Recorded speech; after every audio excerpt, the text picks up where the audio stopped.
It started small, just a sound. I live in an old house, the kind of place where the floorboards creak and the wind seems to breathe through the cracks at night. I told myself the noises were nothing. Houses settle, pipes groan, drafts whisper. But this sound was different. It wasn't the house, it was a voice. The first whisper, the first time I heard it, I was half asleep. The sound came from the wall by my bed. A soft, breathy murmur, too faint to understand, too close to ignore. "Hello," I whispered back, my voice shaking. The sound stopped. I stayed awake for hours, staring at the wall, waiting. Nothing. But when I finally drifted off, I dreamed of a face pressed against plaster, lips moving, eyes wide. When I woke, there was a faint mark on the wall, as if something had pressed from the inside. Growing louder over the next week, the whispers grew clearer. They weren't random sounds anymore. They were words. "Don't leave. Stay with us. Please, help."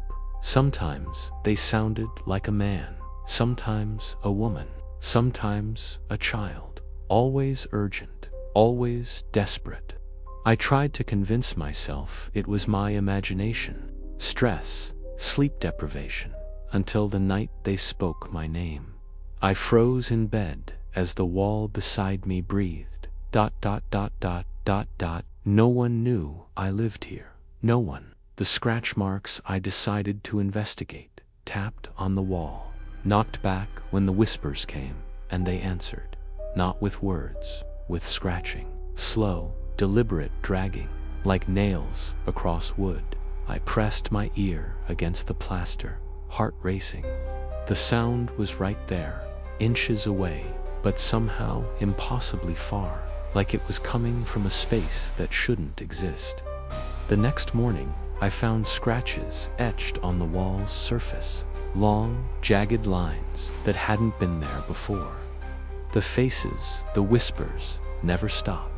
Day or night, they followed me from room to room, muttering, calling, pleading. I stopped inviting people over. I didn't want anyone else to hear, but deep down, I knew I wasn't alone. Because one night, I saw them. The wallpaper in the hallway had started to peel. I leaned close, and beneath the surface, I saw it. The faint outline of a face stretched across the wall like skin. Its mouth moved silently, eyes bulging, then another, and another. Dozens of faces pressed beneath the paint, shifting, writhing, whispering.